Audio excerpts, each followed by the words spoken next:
हाँ जी, नैक्सट है कि deadlock detection the algorithm for multiple instances of each resource type. ठीक है, वो कहता वेट फॉर ग्राफ सिर्फ उत्थे डेडलॉक डिटेक्ट करता जिथे सिंगल इंस्टांस है किसी रिसोर्स की।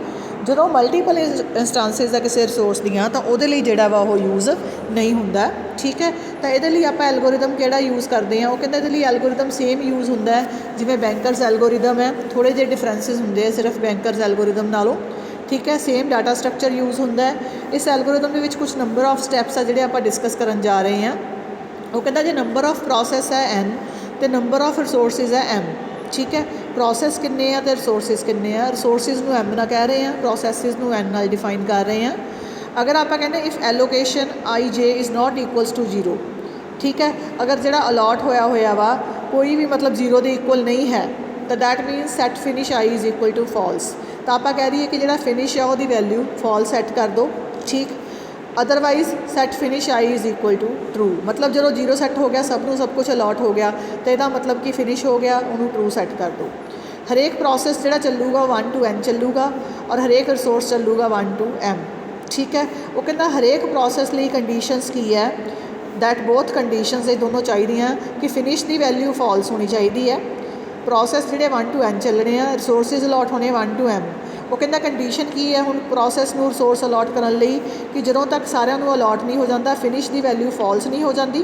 बाय डिफॉल्ट आप ट्रू सैट की हुई है। जदों तक वो फॉल्स नहीं हो जाती तो नाल ही जी रिक्वेस्ट कर रहे हैं जोड़ा प्रोसैस जिस रिसोर्स की रिक्वेस्ट कर रहा वा और रिक्वेस्ट अवेलेबिलिटी तो हमेशा घट होनी चाहिए है। ठीक है, जे सपोज आप रिक्वेस्ट कर रहे हैं 5 की पर अवेलेबल है 4 तो फिर लूप फॉल्स होगी, आपां नूं बाहर आना पएगा। ठीक है, दैट मीनस अ डेडलॉक। वो कहता कंडीशन की है कि ਜਦੋਂ तक सबनों अलॉट नहीं हो जाता तो जी रिक्वेस्ट है वो जी लैस दैन अवेलेबिलिटी होनी चाहिए है, हमेशा लैस दैन या इक्वल्स टू। ठीक है, दिस मीनस जी रिक्वेस्ट है किसी प्रोसैस ਲਈ आई ਲਈ फॉर रिसोर्स J शुड भी less than the available amount of resources J। वो कहता अगर कोई प्रोसैस है आई उन्होंने रिसोर्स J चाहिए वा तो J की अवेलेबिलिटी हमेशा होनी चाहिए है। ये नहीं भी अवेलेबिलिटी हैगी है 10 और आपको चाहिए है 12। ठीक है, अगर नहीं if no such I exist जे नहीं then go to step exit go to step 4। वो कहता अगर ये कंडीशन फॉल्स होगी तो की करो finish I is equal to false some process is in deadlock state. वो कहता जे कंडीशन नहीं हैगी भी अवेलेबिलिटी घट है रिक्वेस्ट वादा तो दिस मीन सिस्टम जोड़ा वा डेडलॉक स्टेट आ चुका है और आप कहेंगे कि डेडलॉक अकर हो गया। ठीक है, अगर नहीं दोनों कंडीशनस ट्रू आ तो हर बारी आप एलोकेट करते जावांगे। अवेलेबिलिटी की होगी अवेलेबिलिटी प्लस एलोकेशन। ठीक है, हर बारी अलॉट करते जावांगे अवेलेबिलिटी नूं जिहड़ा अवेलेबल है और finish I is equal to true वार वार वो लूप चलती जाऊगी, एलोकेशन होंदी जाऊगी जी रिक्वेस्टड है उस प्रोसैस की और डेडलॉक अकर नहीं होगा। ठीक है, तो यह सीगा एल्गोरिदम कि कोई भी प्रोसैस मतलब ये है कि प्रोसैस नूं रिसोर्सिज अलॉट होने हैं उदों तक जदों भी रिसोर्स अलॉट होना उस तो पहला चैक होना कि उसकी अवेलेबिलिटी है। अगर अवेलेबिलिटी है तो लूप चलती जाऊगी, दोनों कंडीशन जो तक ट्रू है सारिਆਂ ਨੂੰ अलॉट होंदे जाणगे, सारे प्रोसैस रिसोर्सिज में यूज़ करके अपना अपना काम फिनिश करते जाएंगे। पर जदों ही ये कंडीशन फॉल्स हुई पॉइंट 2 वाली तो आप गो टू स्टैप 4 चले जावांगे।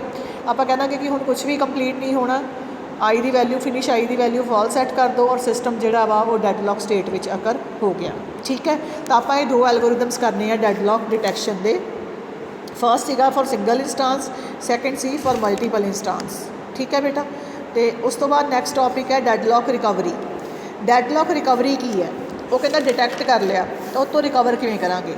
Once deadlock has been detected in the system कि तुसी एक बारी डेडलॉक डिटेक्ट कर रहा तो हम तुसी उस चों रिकवर करोगे। ठीक है, वो कहता क्योंकि रिकवर करना जरूरी है अदरवाइज़ थोड़ी जी परफॉर्मेंस है सिस्टम की वो डिग्रेड हो जाएगी।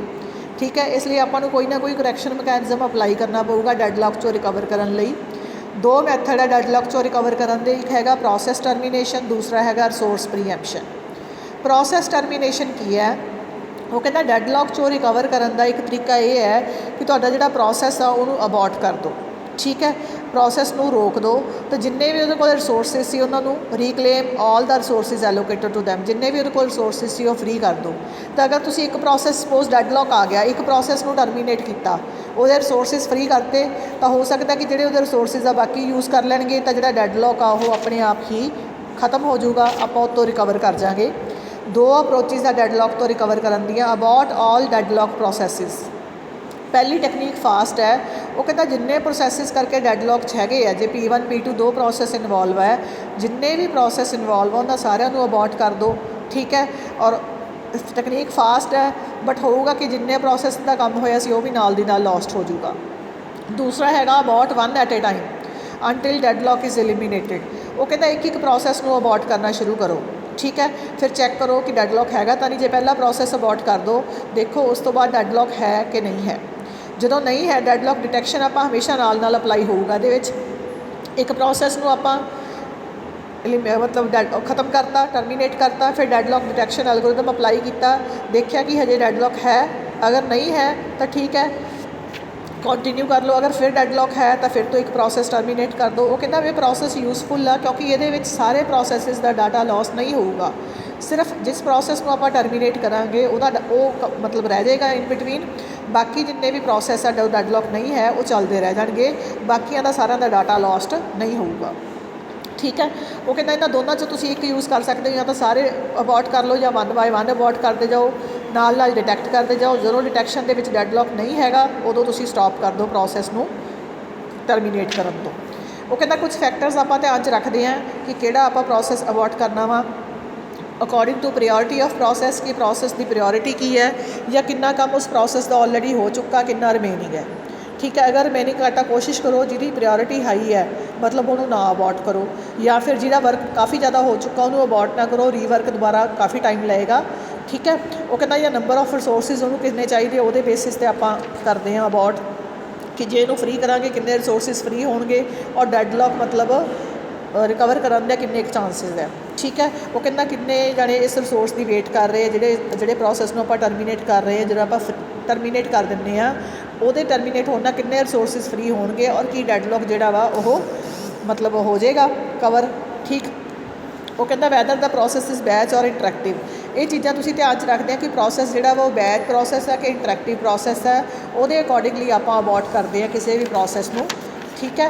उस तो बाद दूसरा मैथड है रिसोर्स प्रीएम्पशन, कि तुसी प्रोसैस को टर्मीनेट करने की बजाय रिसोर्स कुछ प्रीएम्प्ट कर लो। Some resources are preempt from the process, किवें वो कहता रिसोर्स प्रीएम्पशन के तीन इशू है। पहला कि किहड़ा रिसोर्स तुसी प्रीएम्प्ट करोगे, which resource and which process should become tight of preemption. वो कहता अगर कोई प्रोसैस है 95% पहला ही कंप्लीट हो चुका है तो फिर आप रिसोर्स को प्रीएम्प्ट उतों नहीं करांगे। ये फैक्टर आप हमेशा कंसीडर करते हैं कि जिहड़ा प्रोसैस तो आप रिसोर्स वापस लैन जा रहे हो प्रोसैस कितना कंप्लीट होया, ठीक है। सैकेंड थिंग आप देखते हैं what should be done with the preempted process, वो प्रोसैस जिस तो आप रिसोर्स वापस लै लिया, ठीक, जिस तो आप रिसोर्स वापस